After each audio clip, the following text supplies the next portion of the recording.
شخصیت پرستی یہ نہیں ہے کہ کوئی شخص آپ کو اللہ اور اس کے رسول کی راہ دکھاتا ہے اور آپ اس سے محبت رکھتے ہیں۔ ہم خلفائے راشدین سے محبت رکھتے ہیں تو کیا یہ شخصیت پرستی ہے؟ نہیں۔ خلفائے راشدین کے آرڈرز کے اوپر ہزاروں لوگوں نے اس زمانے میں جانیں دی ہیں۔ جنگ قادسیہ میں، یرموک میں ہزاروں لوگ شہید ہوئے ہیں، تو ظاہر لیڈرشپ تو خلفائے راشدین کے پاس تھی نا، انہوں نے ہی وہ مہمیں روانہ کی ہوئی تھی، وہ نبی علیہ السلام نے تو خود نہیں بھیجی ہوئی تھی، تو لوگوں نے اپنی جانیں دی ہیں۔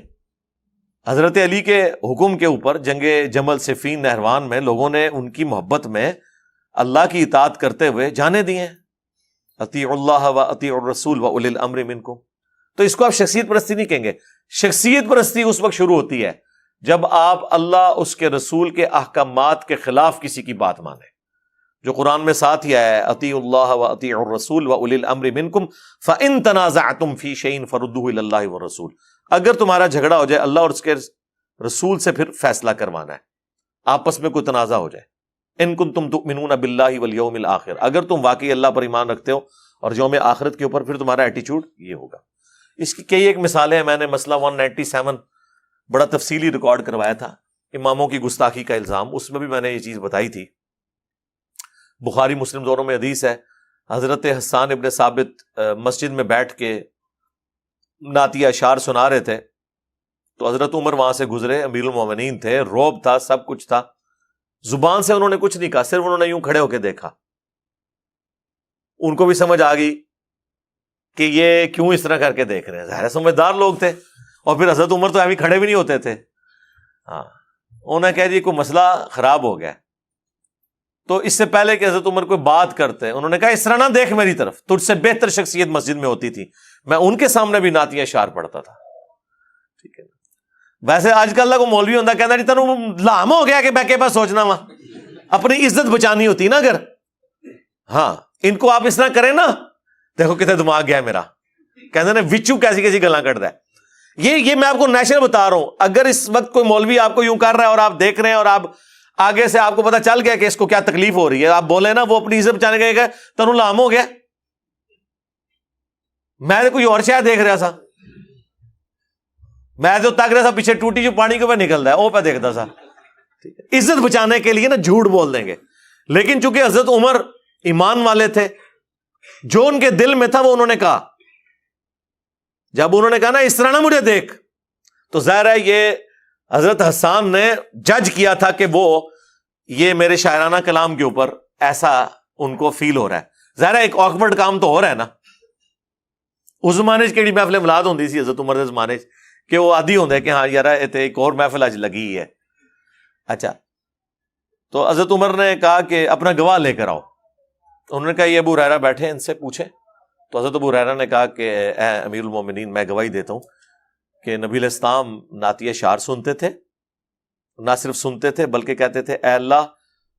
روح قدس کے ذریعے حسان کی مدد فرما جس طرح عیسیٰ ابن مریم کی مدد تو نے کی تھی، وَأَيَّدْنَاهُ بِرُوحِ الْقُدُسِ۔ بلکہ مسلم میں تو الفاظ ہیں اے حسان تیرے اشعار ان کافروں پر ہمارے تیروں اور نیزوں سے بھی زیادہ سخت ہیں۔ ظاہر ہے وہ پتہ ہے نا کہ وہ ایک تو شاعری کو پسند کرتے تھے وہ لوگ، عرب کے لوگ، پھر فصیح اللسان تھے۔ آج بھی آپ دیکھ لیں بعض جملے واقعی تیر سے زیادہ سخت لگتے ہیں، ہم کوئی غلام ہیں، ہاں ابھی کہنے کو تو ایک جملہ ہے لیکن کدھر کدھر جا کے کس کس کو لگتا ہے۔ ٹھیک ہے، تو بعض اوقات کوئی سلوگن، کوئی جملے وہ اتنے سخت ہوتے ہیں کہ وہ گولی سے زیادہ اثر کرتے ہیں، اس زمانے میں بھی ایسا تھا۔ صحیح مسلم میں اوپر تلے 10 احادیث ہیں جس میں حضرت حسان کے وہ شعر ہیں جو انہوں نے نبی علیہ السلام کے دفاع میں، جو کافر آپ پہ اعتراض کرتے تھے وہ شاعری میں اس کا جواب دیتے تھے۔ اور آپ کو حیران کن بات بتاؤں، حضرت حسان ان لوگوں میں شامل تھے جنہوں نے حضرت عائشہ پہ تہمت لگائی، وہ جو سورہ نور میں برات میں آیات نازل ہوئی۔ اب حضرت عائشہ نے وہ 40 دن کس تکلیف میں کاٹے ہیں، بالکل لاغر ہو گئی تھی رو رو کے اس غم میں، جب تک کہ قرآن نازل نہیں ہوا۔ اتنی تکلیف ایک شخص نے دی ہو آپ کو، لیکن اس کے باوجود حضرت عائشہ کے سامنے اگر کوئی حسان کا ذکر برائی سے کرتا تو اسے ٹوک دیتی تھی اور کہتی تھی حسان کو برا مت کہو، کیونکہ جب رسول اللہ پر کافر اعتراض کرتے تھے تو حسان اپنے اشعار سے ان کا جواب دیا کرتا تھا۔ اچھا، یہ حضرت عائشہ نے اپنی للہیت تو شو کی ہمیں بھی ایک درس دیا کہ آپ کے لیے کرائٹیریا اللہ اور اس کے رسول کی محبت ہونی چاہیے، باقی ساری چیزیں چھوڑ دیں، ٹھیک ہے، چھوڑ دو مامون یار، اتکو فرمایا کہ نہیں ہے کہ مار کو باقی جماعت قتل کرے گی، تو انہوں کی اون خام معمودہ کھائے جا رہا ہے، آپ اللہ کے نبی کو دیکھیں۔ تو سیدہ عائشہ نے اپنا غم نہیں کیا کہ یہ مجھ پہ تہمت لگانے والوں میں شامل تھا، ماموں سے تو بڑھ کے عزت ہے نا سیدہ عائشہ کی سلام اللہ علیہا، انہوں نے اپنی سب سے بڑا عورت پہ حملہ، اس کی عزت بھی ہو سکتا ہے نا، اسے قتل کرنے سے بھی بڑی چیز ہے، انہوں نے اپنے اس الزام کی بھی پرواہ نہیں کی، انہوں نے کہا کہ حسان کو چھوڑ دو، حسان جو ہے نا وہ رسول اللہ کا دفاع کیا کرتا تھا۔ دیکھیں کیسے کیسے رزلٹ نکلتے ہیں ہر بات میں سے، آپ ذرا غور کرنا شروع کریں، کیسی کیسی باتیں بیچ میں سے نکلتی ہیں، واقعہ وہی ہے۔ اچھا، پھر اس کے بعد یہ بھی پتا چل گیا کہ جو لوگ کہتے ہیں جی اے امام حنیفہ نو نہیں حدیث پتہ لگی، جی حضرت عمر نو بھی یہ حدیث نہیں پتہ لگی کہ نعت اشعار مسجد میں سننا سنت ہے، ان کو تو نہیں پتا تھا، تبھی انہوں نے گواہ بھی مانگا، ایکٹنگ تو نہیں کر رہے تھے وہ۔ تو اس سے یہ بات پتہ چلی کہ بڑے سے بڑے شخص سے بھی کوئی بات چھپی رہ سکتی ہے، یہ اس کا عیب نہیں ہے، اس کا مرتبہ نہیں گر جائے گا اگر بات چھپی رہ گئی۔ اور ایک اور رزلٹ بھی نکلا، جو لوگ کہتے ہیں کہ حضرت عمر فاروق جو ہیں وہ حضرت ابو ہریرہ سے بغض رکھتے تھے، ٹھیک ہے، کچھ ان کے آپس میں کنفلکٹ آئے تھے پولیٹیکل، اور اس معاملے میں ہم حضرت عمر کے اس ڈیسیژن کو سختی پہ مبنی سمجھتے ہیں۔ ان کو یمن کا گورنر لگا کے بھیجا، وہ چند ایک بکریاں لے گئے، واپسی پہ اتنا بڑا ریوڑ لے کے آئے، حضرت عمر نے کہا اینیاں بکریاں لے کے گیا ہونا، کیا اللہ نے منو برکت دیتی ہے یار، جنہوں نے بکریاں پالی ہوئی ہیں انہیں تو پتا ہے اللہ تعالیٰ کیسی برکت دیتا ہے۔ تو انہوں نے کہا نہیں، یہ بیت المال میں جمع ہوں گی۔ تو اب ظاہر امیر المومنین تھے، حضرت ابو ہریرہ خاموش تو ہو گئے، دکھ بڑا تھا، تو پوری زندگی کہتے تھے اللہ عمر کو معاف کرے، یعنی مطلب اس نے زیادتی میرے ساتھ کی ہے، انہوں نے زیادتی کر دی اپنے ڈسپلن کی وجہ سے کہ جاتے ہوئے اتنی بکریاں تھی، آتے ہوئے اتنی زیادہ ہیں، تو کہیں یہ ادھر ادھر سے کوئی ہینکی پھینکی نہ ہوئی ہو۔ اور عین ممکن ہے کہ حضرت ابو ہریرہ کو انہوں نے فرنٹ پہ رکھ کے باقیوں کو میسج دے دیا ہو کہ ہاں تو تسی تو شاہی کوئی نہیں اگر میں ابو ہریرہ نال پہ کرنا، تو اس طرح کے واقعے سے۔ لیکن یہاں پر آپ دیکھیں حضرت ابو ہریرہ نے جب گواہی دی کہ اے امیر المومنین، میں گواہی دیتا ہوں کہ حسان درست کہہ رہا ہے کہ یہ رسول اللہ کو نعت اشعار سناتا تھا اور حضور دعائیں کرتے تھے، روح قدس کے ذریعے اس کی مدد فرما، تو حضرت عمر نے ان کی گواہی قبول کی اور وہاں سے چلے گئے۔ تو اگر حضرت عمر فاروق حضرت ابو ہریرہ کی باتیں قبول نہ کر رہے ہوتے، جس طرح کہ غالی رافضی کہتے ہیں کہ جی وہ ابو ہریرہ کی حدیثیں تو حضرت عمر نے قبول نہیں کی ہیں، تو یہ حضرت عمر نے ان کی حدیث قبول کی ہے، اتنی بڑی بات قبول کی ہے۔ انہوں نے تو نہیں کہا کہ میں تو کوئی سکہ راوی نہیں ہے، ایسی تو بات کوئی نہیں ہوئی۔ اور ایک اور رزلٹ بھی نکلا کہ کوئی بڑا شخص بھی چھوٹے سے سیکھ سکتا ہے۔ حضرت عمر اپنے سٹیٹس کے اعتبار سے بھی، دینی اعتبار سے بھی ایک بڑے تھے، لیکن انہیں چھوٹوں نے سکھایا کہ یہ اس طرح نہیں، اس طرح۔ حضرت ابو ہریرہ تو 7 ہجری میں مسلمان ہوئے، حضور کی وفات سے 4 سال پہلے، اور حضرت عمر جو ہیں وہ ہجرت مدینہ سے بھی آلموسٹ 7 سال پہلے مسلمان ہوئے میں، یعنی کم از کم 14-15 سال کا اسلام قبول کرنے کا ڈفرنس ہے دونوں کا۔ لیکن حضرت ابو ہریرہ نے ان کو ایک بات بتائی۔ اچھا، یہ بھی لوگ کہتے ہیں کہ حضرت ابو ہریرہ اتنی حدیثیں کیوں، اس پہ میں نے کافی دفعہ بولوں، حضرت ابو ہریرہ کے زمانے میں بھی لوگ کہتے تھے کہ ابو ہریرہ اتنی حدیثیں کیوں سناتا ہے، تو وہ پھر لوگوں کو کہتے تھے کہ اللہ کے بندو، ہمارے باقی ساتھی تو محنت مزدوری کرتے تھے اور میں اصحاب صفہ میں تھا، میں ہر وقت مسجد میں رہتا تھا، حضور سے سوالات کرتا تھا، حضور سے پوچھتا رہتا تھا، حضور سے سیکھتا رہتا تھا، اس لیے میں نے زیادہ ہی حدیثیں روایت کرنی ہے نا، کیونکہ میرا زیادہ وقت نبی علیہ السلام کے ساتھ گزرا ہے ان 4 سالوں کے اندر جب انہوں نے اسلام قبول کیا۔ تو یار 1 یا 2 پوڈ کاسٹ میرے ساتھ لوگ کر کے چلے جاتے ہیں نا، کئی سال تک اس کے کلپ بناتے رہتے ہیں، ہے کہ نہیں؟ اب آپ یہ کہیں گے کہ یار وہ تو 1 یا 2 دفعہ ہی علی بھائی کو ملا ہے، اس کے بعد اتنا علم کہاں سے آ گیا؟ بھائی اللہ کے بندو، وہ 4 گھنٹے میرے ساتھ لگا کے گیا ہے۔ آپ ذرا امیجن کریں کہ حضرت ابو ہریرہ سال ہا سال اگر پورا دن مسجد میں ہے اور حضور سے گپ شپ کرتے ہیں تو کتنی پوڈ کاسٹ ریکارڈ کی ہے انہوں نے اپنے دماغ کے اندر؟ اس سے بڑھ کر حضور کی دعا،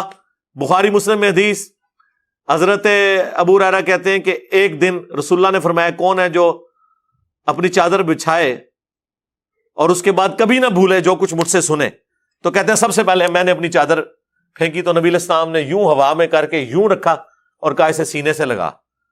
انہوں نے سینے سے لگایا، اس کے بعد انہوں نے کبھی کوئی حدیث نہیں بھولے۔ اب یہ اتنا بڑا معجزہ نبی علیہ السلام کا ظاہر ہوا، یہ معجزہ ہے، یہ اسباب میں چیز داخل نہیں ہے۔ مطلب کسی کو ذہانت کوئی دے سکتا ہے، کریمنگ پاور دے سکتا ہے، یہ اللہ کا معجزہ ظاہر ہوا۔ اور وہ کہتے ہیں اس کے بعد تو میں نے جو کچھ حضور سے سنا، ایک حدیث میں یوں بھی آیا ہے جس طرح میں نے بیان کیا ہے بخاری مسلم میں، اور ایک حدیث مسلم میں یوں آیا ہے کہ انہوں نے حضور سے شکایت کی کہ یا رسول اللہ میری یاداشت کا مسئلہ ہے، تو آپ علیہ السلام نے کہا کہ اپنی چادر بچھاؤ، پھر آپ نے یوں کر کے یوں رکھا اور کہا اسے سینے سے لگاؤ۔ کہتے ہیں میں کبھی نہیں بھولا۔ لیکن ایک بات یاد رکھیے گا،